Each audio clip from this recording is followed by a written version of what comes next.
Hey, mamas. Hello, hello. Happy Sunday. It's a little late, a little later than I normally go live, but I wanted to give you another tip about overcoming test anxiety before we start the week, especially if you have a test tomorrow or your teen does. We're talking about mental preparation today. How does mentally preparing help you help your child reduce test anxiety?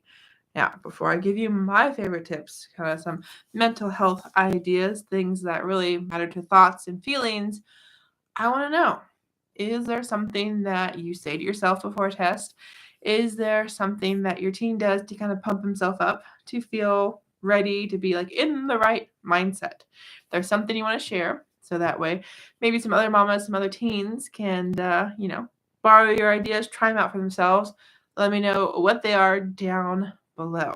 Now, other than mental health, there have been a lot of other tips we shared about reducing test anxiety. And one of the most important ones has been all about note taking. So I am hosting a note taking workshop here very soon. There's more information at the link in the description, and we'll talk about it more after I share the mental side of things first. All right. So hopefully you've shared your favorite thing, your favorite kind of mental health, favorite thought, favorite some kind of mind game, if you will, in the comments about how we get ready for tests without feeling anxious, worried, stressed, all of those things. So, first thing I want to share is something as simple as a coin in the pocket can make a huge difference to test anxiety. Okay, it can be a quarter, it can be a penny, doesn't really matter. But the idea here is instead of wanting to tap the pencil like crazy, tap the foot like crazy, which can be helpful, but also kind of distracting to everyone else in the room, is it something as simple as just feeling the edges of the quarter or kind of running your thumb over the face of whichever president's on that nickel, dime, penny, whatever. Okay. Now, do also know it can be something as simple as, a couple seconds. We have to time ourselves. There could be a couple times. And the idea just is that we kind of do transfer that worry to the coin. Okay. Now, another example I give when we're talking about kind of like coins or things in the pocket, I love to give this example when I'm teaching public speaking, part of my soft skills module for my Love to Learn program. And there's that movie, if you've seen it, Made in Manhattan. And I don't remember the actor's name. I don't remember the character's name. But essentially, he has paperclip, and he puts all his worry, all his, stress, all his concern, all his maybe even embarrassment into the paperclip, puts in his pocket so that way he can focus on his speech. It's the same kind of idea. We're using that quarter, that coin, to really help with anxiety during the test, just like he's using the paperclip during his speeches. Okay? So that's only one. Another thought, another thing to consider is breathing. Okay? It's something that we all do, right? Something we don't even think about doing most of the time. But different types of breaths, different ways of breathing can help us mentally, help us with our test anxiety. Okay? It's literally comes down to your nervous system, literally comes down to calming ourselves down, being able to use the right part of our brains, really being able to move from stress and anxiety and worry into calm and clarity. Okay? So if you were to Google breathing exercises for anxiety, you'd find hundreds of things. And I have had the pleasure of interviewing many people in my Facebook group talking about this very thing, as well as lots of experts I've had at different events. So if this is something that you're like, Jessica, tell me more about breathing exercises and anxiety, let me know so I can point you in the direction of some awesome people that know way more about this than I do, because everything that I've learned are other things that, have helped me, things that I've used myself personally when I've, needed to calm myself down, or things I've learned from some amazing people that specialize in this. So I'll tell you a couple things that I use and that, again, have come from different places. Something like a deep breath, like just literally taking a few seconds to take a deep breath, and not just taking a deep breath as in, but, holding it for, say, like 3 seconds, 4 seconds makes a difference. Okay. Not even just the inhale, but also the exhale. Okay.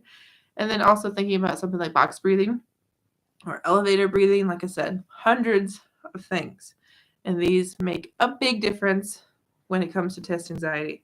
Because say you're on test like number 1, definitely want to, get through that test, get through that question.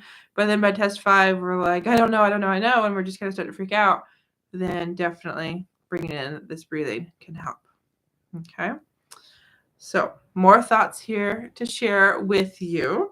Before I do, give you some more ideas about how to really mentally prepare for these tests, how to really use your brain, your thoughts to help with test anxiety. I want to say thanks for watching here on Facebook. Thanks for watching on YouTube. Make sure to follow, make sure to subscribe so you'll get access to all these awesome videos, whether they're live ones like this or other things that I create, other resources you ask for that I then, list online.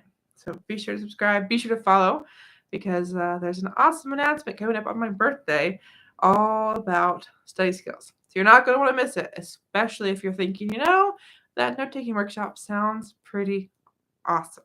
Yeah, I like that word off. Obviously, awesome. All right.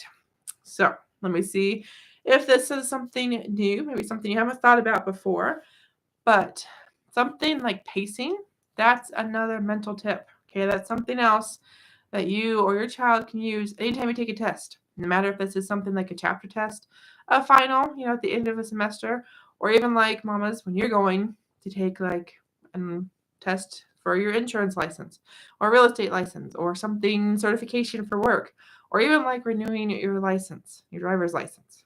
Okay. But pacing, knowing, okay, this is how much time I have. This is how much time I'm going to spend per question, and not being so stressed and worried about the time, about the clock at all times. Knowing, okay, I've got 2 minutes per question, or I plan to be page 3 by the time it says 10:30. Okay, those are all good strategies. Also, something as simple as, I read a question, I read the answer choices if it's multiple choice, and I go, no idea, mark your question and move on. Like, that is so much more relaxing than stressing about that, man, I don't know which question or which answer is the right question to that number for, 4 or 5 problems. That just hurts those 4 or 5 problems. You're still thinking about the previous problem. Put an answer down, move on if you don't know, or eliminate those choices that you know are wrong, and kind of help yourself by eliminating and only having so many to go back and look at. And only do that if you think there's a reason to go back. Okay? And very last thing, probably the most important thing other than breathing we can talk about when getting you and your kiddos feeling less anxious when it comes to test is confidence. Okay? Those thoughts we have, we get to control them. We get to decide what to think and how to think. Okay?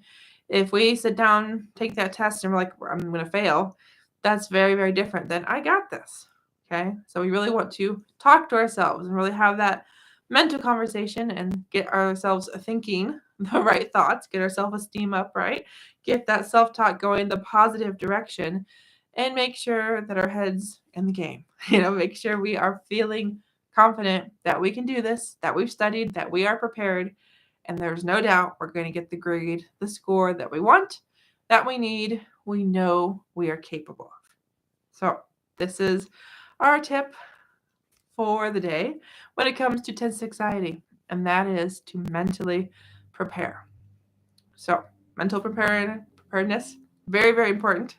I hope that you, your teen, take this advice, implement it sooner rather than later.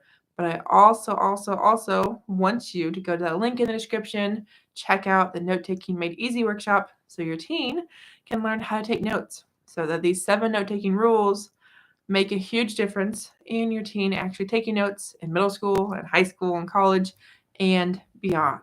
Okay, we have to know what to write, what's important, and how to write it down, let alone figure out, okay, tell me what to do, Jessica, now help me implement it. And we're going to do all of that together when your teen joins us for the workshop. Thank you so much for being here, mamas.